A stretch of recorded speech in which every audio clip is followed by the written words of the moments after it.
Bueno, esto que estamos escuchando es un nuevo tema de Roy Verocay. No me lo baje tanto que quiero seguir escuchándolo de fondo.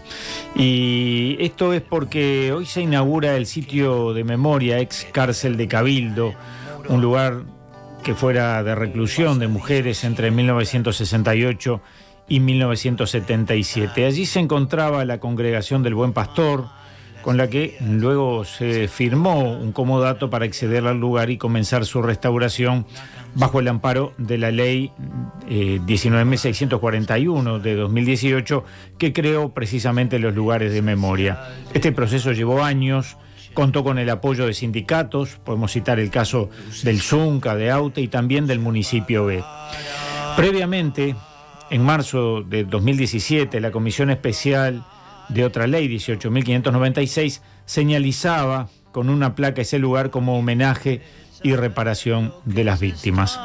En 2019, la Comisión Nacional Honoraria de Sitios de Memoria resolvió declarar sitio de memoria un espacio dentro del predio donde se ubicaba parte del celdario y un patio de visitas. Y este tema recorre aquellos momentos y a una persona en particular, que en aquel momento era un gurí que vivía con su mamá allí en la cárcel de Cabildo. Pero para hablar de la inauguración que tendrá lugar hoy, justamente a partir de las 5 de la tarde, estamos con la investigadora Magela Fein, que es una de las tantas que ha estado trabajando en esto. Bienvenida.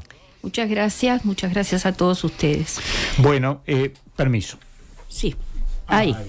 Ubiqué un poquito mejor para escucharnos mejor. Bien. Bueno, finalmente se llega a esta inauguración después de unos cuantos años de trabajo, ¿no? Sí, fue un trabajo constante, un trabajo bastante arduo, porque era superar una cantidad de obstáculos, tanto en lo legal como en lo físico. Uh-huh. Nosotros, cuando empezamos con esta reivindicación de tener ese lugar, primero, tú bien señalabas, se puso una placa en el exterior del recinto, uh-huh, en el cruce de la calle Cabildo, por eso se llama cárcel, claro, de Cabildo, porque seguro está la calle ahí, la calle Cabildo y Miguelete. Pero posteriormente, después que nosotras pudimos acceder, el lugar en el que habíamos vivido, en lo que se llamaba el sector centro de la cárcel, que era una denominación que había dado la propia congregación como administradora de ese lugar, uh-huh, ese lugar estaba situado sobre la calle Acevedo Díaz. Así que después de logrado que la Comisión Nacional Honoraria de Sitios de Memoria designara a Cabildo como un sitio de memoria, vino la parte física de todo esto, ¿no? Que fue acceder al lugar. Mm. Y para ello, como tú muy bien dijiste, colaboraron una cantidad de compañeros de distintos sindicatos para poder acceder al lugar, porque era un lugar enclavado dentro de esa manzana. Claro. Hubo que pedir el apoyo, por ejemplo, de la Brigada Agustín Pedrosa, uh-huh, del Zunca, que hicieron un hueco en la pared. Ahí se puso una placa, una puerta. Uh-huh. Esa puerta, todo es una trama solidaria. Esa puerta fue confeccionada por las integrantes del taller de Sala 12, uh-huh, del Hospital Vilar de Bo, como un regalo. O sea, realmente es emocionante, porque fue darnos la posibilidad de ingresar a un lugar donde habíamos vivido y donde se sitúa y se desarrolla esa canción tan hermosa de Verocay que, uh-huh, tú pasaste ahora. El niño a que hace referencia era hijo de una compañera y vivió con nosotros 2 años. Uh-huh. Martín. Martín nació en el hospital penitenciario, porque en aquel entonces todavía estaba Punta Carretas y todavía había un hospital penitenciario. Ahí fue trasladada su mamá y todo, hasta su nacimiento, fue en cierta medida un hecho diferente. Uh-huh. En el hospital penitenciario de ese momento no había ni materiales ni un personal médico adecuado como para atender a su mamá, uh-huh, mamá Gachi. Graciela. Y aunque parezca mentira, y no parece mentira porque es así siempre, la solidaridad de un preso social que había en ese momento, que era un médico. Fue quien hizo... Fue el que hizo las maniobras para el parto. Y con por una eso, Gillette, mandó comprar una Gillette. Sí, por eso te digo, no había tampoco elementos. O sea, la verdad que fue la fortaleza de Gachi, la fortaleza de Martín, el bebé que venía, y la fortaleza de ese médico que yo no tengo, quizás el propio Martín sepa cómo se llamaba. Era un hombre que estaba preso ahí, y él se ofreció, superando todos los temores, a atender a esa compañera que no había otra salida porque no había elementos para atenderla. Entonces lo hizo en un ambiente con mucha precariedad. Absolutamente. Y cuando estaba a punto de perder el embarazo. Claro, porque ya estaba en la fecha, ya estaba para nacer, ella necesitaba un apoyo.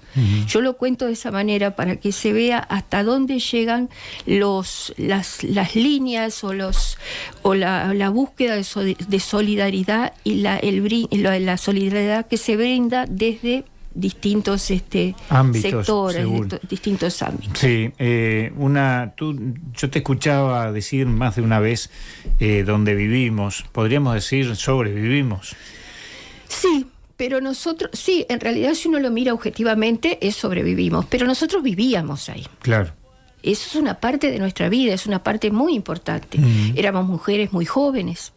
Teníamos alrededor de 20 años todas, y todas pasamos algunos años, unas más, otras menos, y es vida, o sea, tú estés adentro, estés afuera, donde estés, estás viviendo. Nosotros estábamos compartiendo ese espacio con otras compañeras, aprendiendo cosas de ellas, brindando lo que sabíamos. Era una convivencia, yo podría decir como hermanas. Y bueno, ¿y cómo era la relación con la congregación? Ya que decimos hermanas. Cuando nosotros estuvimos, la relación con la congregación fue variando. La congregación del Buen Pastor, como todo el mundo debe saber, el público también, estaba aquí encargada de dos instituciones, un asilo y esa cárcel. La congregación del Buen Pastor fue ideada en su momento, o sea, mediados del siglo XIX en Francia, como un grupo de religiosas que se iba a encargar de la reinserción social, de la recuperación, decían en ese momento, de mujeres o niñas o jovencitas que hubieran caído en una situación en que no estaba de acuerdo con el resto de la convivencia de la sociedad. De la sociedad, claro. Porque en realidad podían haber cometido un delito o tener ellas la llamaban actitud desarreglada, desarticulada con el resto. Bueno, la cuestión es que ellas fundaron esas dos instituciones acá. Un largo proceso tuvieron también. Y la cárcel de mujeres funciona desde 1899. Claro. Con esa institución.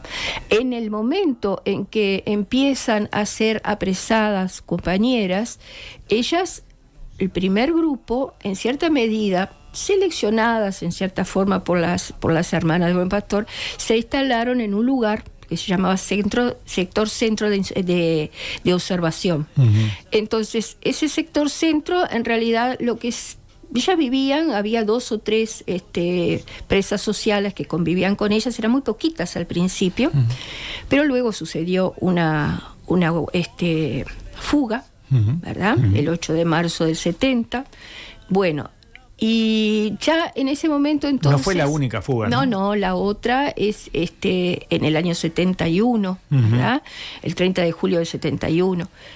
La segunda fuga ya fue una fuga mucho mayor. Ahí fugaron 38 compañeras y con toda una estructura que se armó desde el exterior. Claro. La primera en realidad fue una fuga de descuido, digamos así.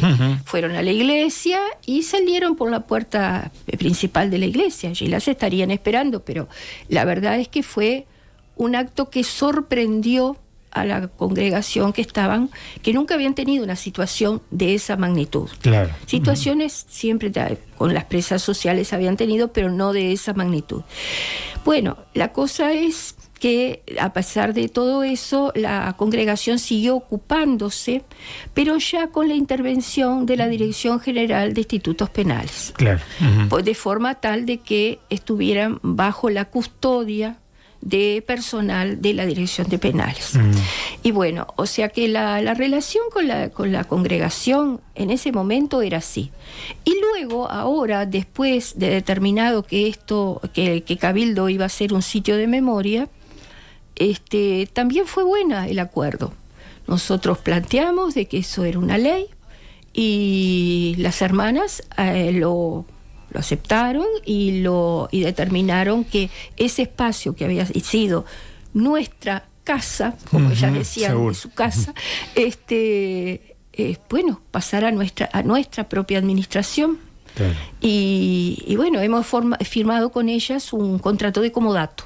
Y hoy, cuando se inaugure este sitio de memoria, que sabemos que todavía le quedan unas cuantas cosas por hacer, pero cuando se inaugure, ¿con qué se va a encontrar la gente que allí concurra hoy y en lo sucesivo, ¿no? Bueno, se va a encontrar con la última estructura que tuvo el sitio y que se ha mantenido.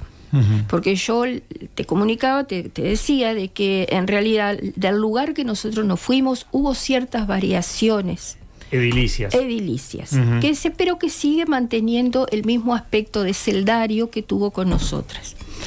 Después, ahora, nosotros hemos tratado de modificar algunos aspectos de forma tal de lograr espacios mayores, una sala, que hoy, cuando el público pueda entrar, va a ver que de todas maneras, con rayos de luz, está marcado dónde estaban las antiguas celdas.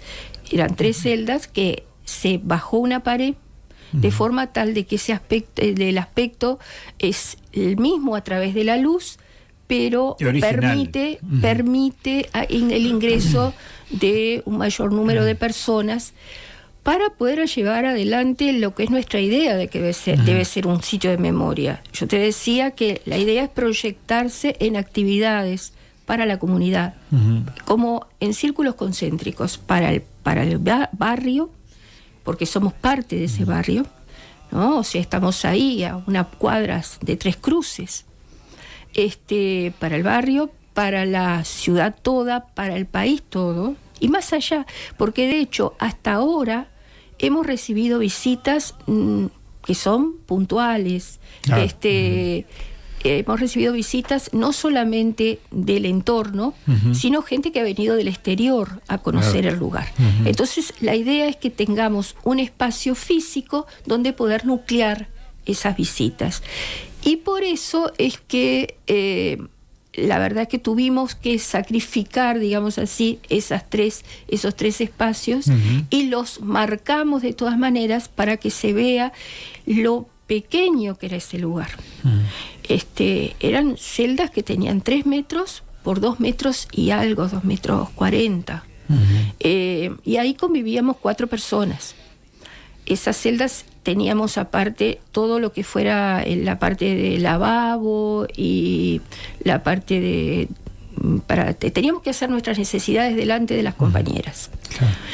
Tenía una puerta con una mirilla que en muchos momentos, sobre todo los primeros momentos después del reingreso, después de la segunda fuga, el personal podía cerrar esa mirilla y quedaba absolutamente cerrada la celda, sin luz y sin aire.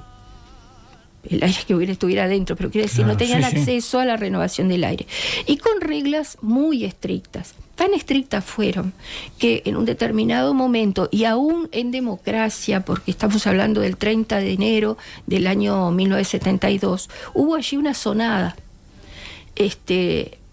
promovida por las propias compañeras que estaban presas, porque se habían perdido todos los derechos que aún la Constitución contemplaba. Los derechos como, por ejemplo, el poder salir al patio en determinados momentos, el poder, en cierta medida, determinar quiénes iban a estar en cada celda. Las visitas habían sido tremendamente restringidas. La comida era comida que venía desde el Instituto de Penales era rancho, Ujú. ¿no? No teníamos médico. Una cantidad de derechos que son derechos humanos elementales los habían restringido, los habían sacado. Y eso llevó a esa sonada, se llamó el cabildazo. El cabildazo. Ujú. Se le llamó así Sí, de sí, parte sí, de claro, la claro. prensa y todo eso. Bueno, y ahí, dado que todavía era democracia, bueno, vinieron los jueces que correspondían a los distintos casos, se pudo exigir determinadas mejoras y se fueron logrando. Y fue un continuo ir avanzando en recuperar espacios que de hecho cuando tú tienes delimitado físicamente el lugar, se llega hasta ciertos momentos, Claro, hasta medida. cierta, claro. Hasta cierta medida. Lo que se logró es sí hacer unos horarios para las visitas, unos horarios para la salida al patio, asegurar el acceso de los abogados, todo ese tipo de cosas. Había la población estaba compuesta por mujeres de todo el país. Sí, Sí. sí. Eran presas políticas. Ujú. Siempre la cárcel de mujeres estuvo compuesta por mujeres que provenían de todo el país. Ujú. Porque en el caso de las presas sociales durante todo el siglo XX, cuando los delitos que habían cometido eran de cierta magnitud, se traían a Montevideo, de donde fueran se traían a Montevideo y cumplían su condena allí. Aquí. Esa misma reglamentación continuó después para la cárcel de mujeres. Tenía una limitante la cárcel de mujeres, que también era el espacio. Claro. Pero bueno, muchas compañeras quedaron, después eso se ve más a partir del año 1972, donde las caídas son más masivas y además donde ya cambia lo que es el Estado, con el estado de guerra interno, ese tipo de normativa se cambió. Pero si no, siempre venían de todo el país y ahí tuvimos compañeras de Salto, compañeras de Paysandú, de Colonia, y bueno, que vinieron a parar acá. Vamos entonces a hacer la invitación para hoy, decía a partir de las 17 horas. Es a partir de las 17 horas. Hay dos etapas. Nosotros queremos contar lo que hicimos. Uh-huh. Entonces le damos mucha relevancia a esas palabras que vamos a decir. La vamos a decir entre 3 compañeras, uh-huh, porque para hacerlo más llevadero para el que escucha, pero en realidad es en cierta medida lo mismo, con un poco más, por supuesto, de lo que estuvimos hablando aquí. Va a haber una parte importante para agradecer a todos aquellos, que es innumerable. Es una vorágine de cosas que han ido pasando y ahora tuvimos que revisar y repasar todos aquellos que nos asistieron y nos apoyaron. Yo quiero hacer una mención, y lo quiero hacer aquí también, una mención especial a 2 vecinos que están siempre con nosotros, que forman parte de la comisión de sitio, una comisión que formamos para poder ejecutar las medidas inmediatas que tenemos que hacer, que son Jorge Giuliani, uh-huh, que es periodista, gran amigo, y además María del Carmen, que es una vecina excelente que está siempre con nosotros. Uh-huh. Forma parte de la comisión de sitios. Claro. Entonces te decía que vamos a hablando de todo eso, hablando de lo cotidiano para bajar a tierra lo que ha sido todo este proceso. Uh-huh. Después va a haber unas palabras de parte de la Comisión Nacional Honoraria de Sitios de Memoria, que va a descubrir la placa en la cual se dice que el momento en que fue designado como sitio de memoria, y bueno, que formamos parte de la red de, uh-huh, sitios de memoria. Y después solamente les vamos a invitar a quienes estén ahí a que pasen, a que vean cómo es eso por dentro. Vamos a responder las palabras que todos nos quieran, las preguntas que nos quieran hacer. Vamos a proyectar una pequeña película filmada por una compañera, Adriana Sinola, uh-huh, que la filmó antes de que empezara la recuperación del lugar y aún antes de que perdiéramos una parte de ese lugar, que es una parte que quedó del lado de la congregación, uh-huh, pero que originalmente era parte del, uh-huh, penal, sí, claro, pero bueno, eso es lo que va a haber. Uh-huh. Y bueno, no creemos que sea demasiado largo. Nos nos corta un poco las expectativas de tiempo el tema de la luz exterior. Claro. Interiormente va a estar muy bien iluminado, o sea que van a haber un lugar que va a ser de ahora en adelante una muestra de lo que pasó, pero también un lugar acogedor donde se pueda hacer reuniones, donde se puedan desarrollar, visitar las escuelas. Estos años pueden hacerlo porque está en la currícula de lo que deben hacer, los liceos, donde todo el mundo pueda acercarse y conocer esa parte de la historia y prevenirse de qué condiciones se pueden llegar después a una situación dictatorial o como la que todos vivimos. Y Magela, la música también va a ser protagonista en esta jornada, ¿verdad? Sí. La canción que tú estabas pensando es una hermosura. Sí. Para nosotros va a estar presente en ese momento. He sido como un obsequio que nos ha hecho, un regalo que nos ha hecho Roy Verocay, y es el reflejo de la forma que ese niño vivía, porque para nosotros los niños eran, bueno, para todas era muy importante, pero para nosotros era una manera de desarrollar nuestra propia manera de ser, ¿viste? Ahí vivieron muchos niños y hoy están con nosotros. Inclusive hay una compañera de la comisión de sitio, Aida La Rosa, que es hija de una compañera que falleció. Es prima de Martín, además. Y ella forma parte de la comisión de sitios y se reúne con nosotros y lleva adelante los proyectos. O sea que estamos, por suerte, consiguiendo que nuestra generación se proyecte a futuro, que es lo que nosotros queremos, que el sitio siga funcionando más allá de que estemos nosotras o no. Magela, yo te agradezco muchísimo y en nombre tuyo a todas las compañeras y compañeros que han estado en esto, haciendo una excepción, porque es una cosa que siempre nos reclama la audiencia, que no dejamos un tema completo. Te propongo escuchar el tema completo de Roy Verocay. Será muy emocionante y muchas gracias por escucharme, por escucharnos a todas, porque yo vengo en representación de todas, y están invitados toda la audiencia, vamos a ver allí hoy. Y tú también y todos los compañeros. Muchas gracias. Vamos a escuchar. Ahí está.